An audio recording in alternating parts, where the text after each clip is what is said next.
let's do another song. Okay, sounds And good. I'll organize my thoughts. I've been Okay. scattered this whole time, and I No apologize. worries. Melissa Carper here in Studio B on WNCW. What's the next song you got I for thought we'd play From What I Recall. me? All right.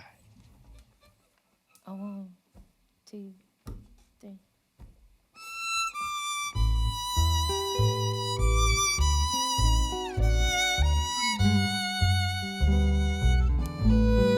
From what I recall, from what I recall, we were never right for each other after all.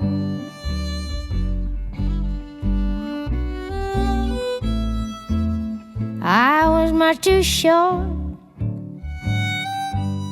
and you were much too tall, and we were never right for each other after all. From what I recall, from what I recall, we were never right for each other after all.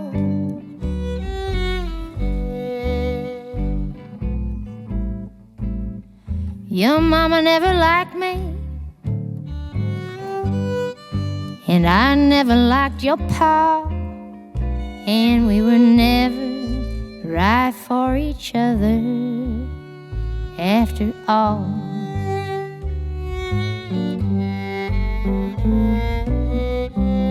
So after all this time has passed, why does my love for you last after all?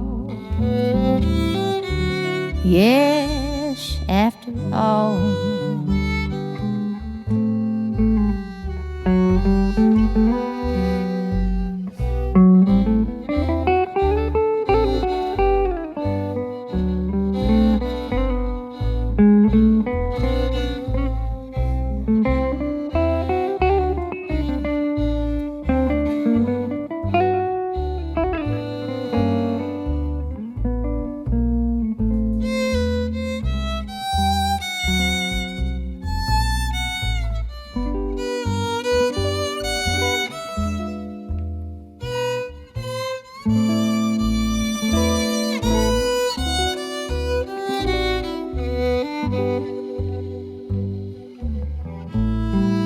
From what I recall,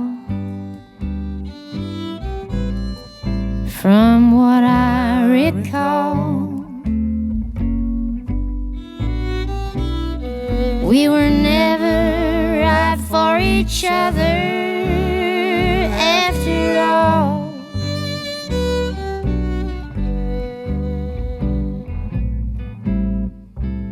I like to stay at home,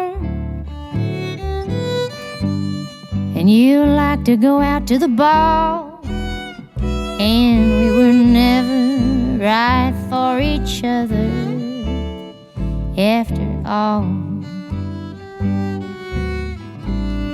From what I recall,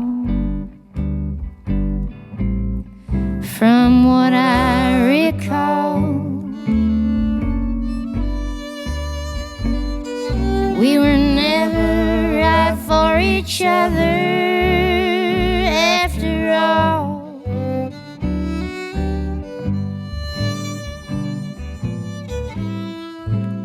You were in your spring, and I was in my fall, and we were never right for each other after all.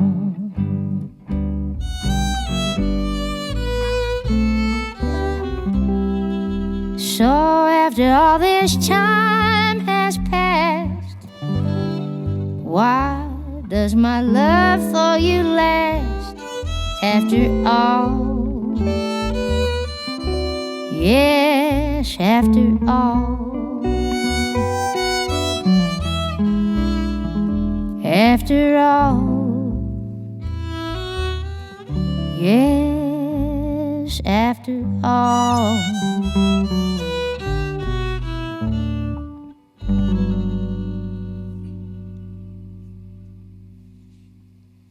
Studio B Live, Melissa Carper. That's another one to get you right here, right here, and in your memories or in your experiences. I guess I'm saying folks like me share. I know that's an experience song. It has to be the way it's written.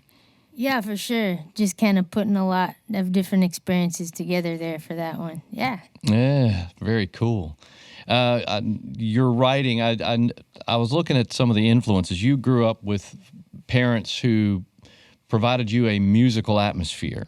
You drew on a lot of different, a lot of different kind of music, right? I mean, different genres and even some different years and decades, right?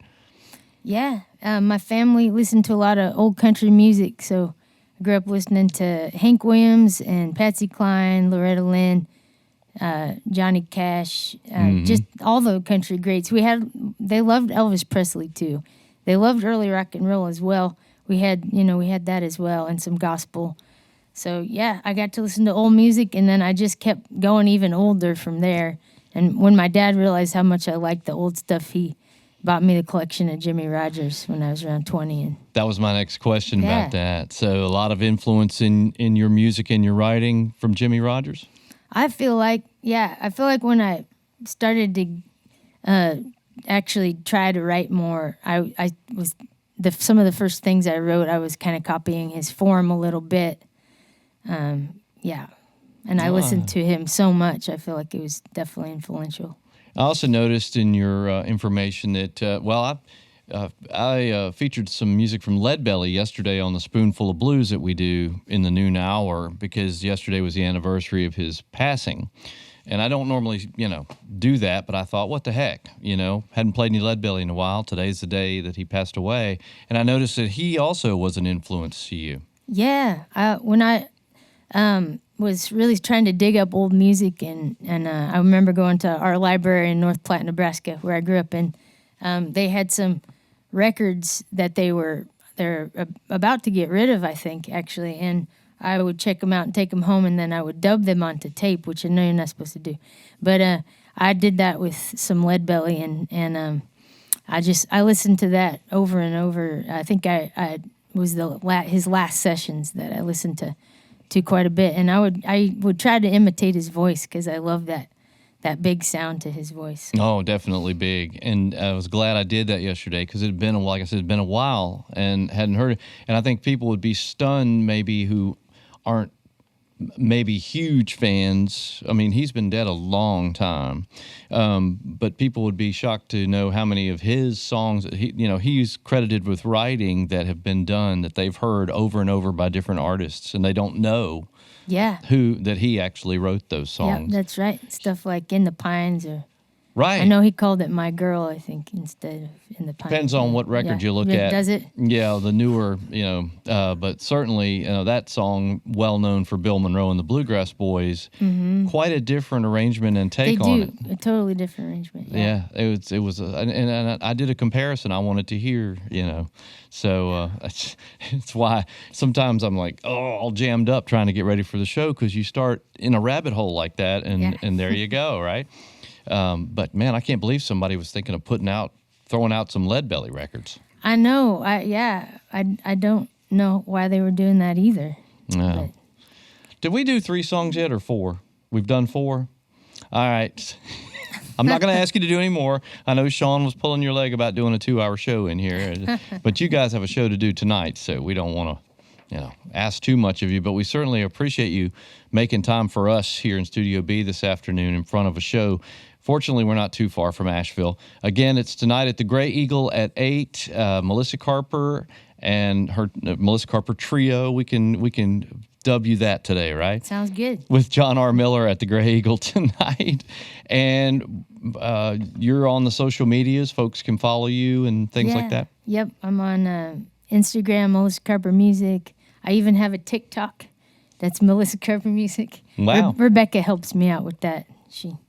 I don't know anything about it. She posts some videos on there. You do know. Well, I mean, I know of its existence. You're not a Luddite like me, are you? I'm sorry? You're not a Luddite like I am, are you? Just kind of pushing that stuff away. I've been very slow to take up new technology. I didn't even have a smartphone until I moved to Nashville. Was the first. But now I'm kind of addicted to the GPS and everything about a smartphone. Having It's that pretty contact nice. at your fingertips. Yeah, it's nice to use it as a computer and be able to communicate with everybody. So, yep. And you have a beautiful website, web address. Yep, melissacarper.com. Simple and easy. And of course, the new album is Ramblin' Soul. Daddy's Country Gold is still available also. Yes, it just is. an incredible record too. So we wish you the best. And again, paper plate at the station headed into this weekend. And thanks so much for coming to Studio B today, Melissa, Doug, Rebecca. Yeah, thanks for having us, Joe. All right, Studio B sessions here are made possible by Sierra Nevada Brewing Company.